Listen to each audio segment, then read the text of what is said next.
Leader 1 is ready to take to the skies with today's game, F-15 Strike Eagle 2 for your Sega Genesis, where the cover art tells us that your afterburners can cause things to explode. Awesome! Let's go ahead and take F-15 Strike Eagle 2, pop it in my Sega Genesis, and see if it's worth the KB Toys clearance price of $14.99 today. Let's go to the game!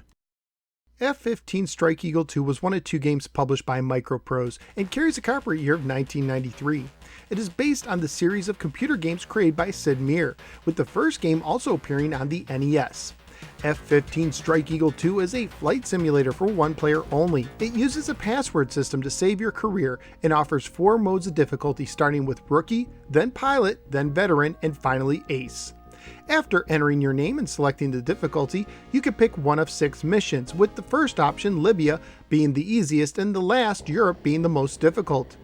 Before the mission begins, you are shown a briefing screen that shows you your primary and secondary targets. The goal of each mission is to destroy the 2 targets and successfully land back at the starting point. In the Rookie and Pilot levels, the game begins with you already in the air just above your home base. In the Veteran and Ace levels, you'll be on the runway. Your thrust will automatically increase to a maximum, and you'll need to press down to take off when you reach a high enough speed of at least 160 knots.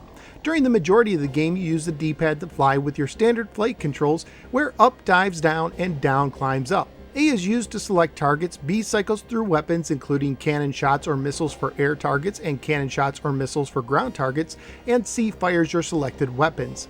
The A button can also be used in combination with the D-pad for other features, with up and A increasing your speed, down and A decreasing your speed, and either left or right and A used to release either a flare or chaff to use as a decoy when a weapon is locked onto you, depending on what weapon was fired at you.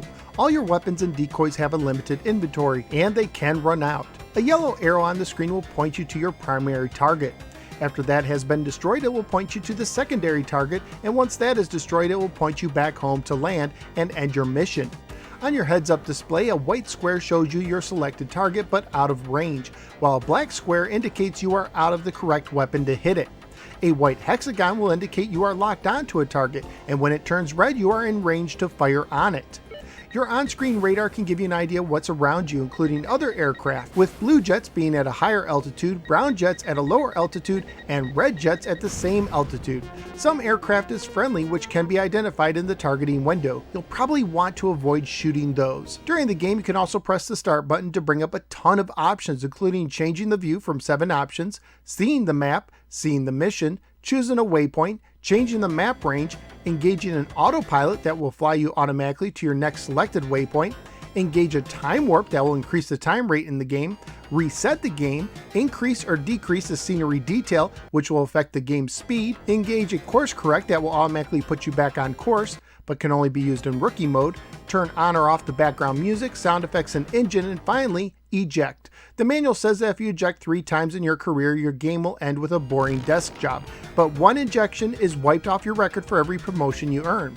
You also end the game and get a boring desk job for crashing. Now, a desk job is better than death, but come on, manual, a desk job is a viable and potentially rewarding career, especially in today's economy. Desk job discrimination must end now. When it's time to land on the rookie level, if you crash on the runway itself, the game will count it as a successful landing, but on higher levels you'll need to land with greater accuracy. According to the manual, you should approach the runway from either 0 degrees north or 180 degrees south, descending slowly at a speed of 150 knots, and with your nose slightly up when you touch down. Your landing gear and brakes are automatically applied by the computer, since you have enough to worry about. After the mission, whether you end by landing or being destroyed, you'll be shown notable events and how they affected your score. You might even win a promotion or a medal. You will also be given a password to continue your career if you turn off the system. At this point, you could choose another mission, even choosing one you've already flown before. Graphically speaking, while technically impressive at the time of its release, being an early polygonal game, the look hasn't aged well. And most of the times you don't see some of the targets like the enemy jets until they are very close, and have to rely on the shapes on your heads-up display most of the time. I also had a hard time reading the small words and numbers used on the heads-up display on my TV. Sound and music wise, while some of the sound effects were okay, the repetitive, generic sounding music was largely forgettable. Family friendly wise, you just have your standard flight simulator violence. At the time of my research on eBay, including shipping, loose copies were going for $4 to $5, complete copies were going for $6 to $9, and one new copy sold for $23. This is also one of those Sega Genesis games that got released both in a plastic and cardboard box, but that did not seem to affect the value. So what did I think of F-15 Strike Eagle 2? Let me start off by stating that I like flight sim games more than the average gamer, and I saw other reviews where the game got some really good scores, but personally I had a hard time enjoying this one. The movement is pretty slow and choppy, and when fighting other jets I rarely saw them due to the graphical limitations. As a matter of fact, there were some times when my radar showed enemy jets all over me but I could not see any of them. However, when I fired my cannon at random, I apparently blew some of them up. Okay, that's good I guess. I can also imagine landing being quite a chore on the regular difficulties, as I had a hard enough time just crash landing correctly on the rookie level due to the slow, choppy controls. I'm also a bit confused by the entire goal of the game. When I first started playing, I figured the game would end after beating all 6 missions, but it doesn't. So after reading the manual, it seems all you do is play the 6 missions over and over and over again until you get a high enough rank, which sounds pretty tedious.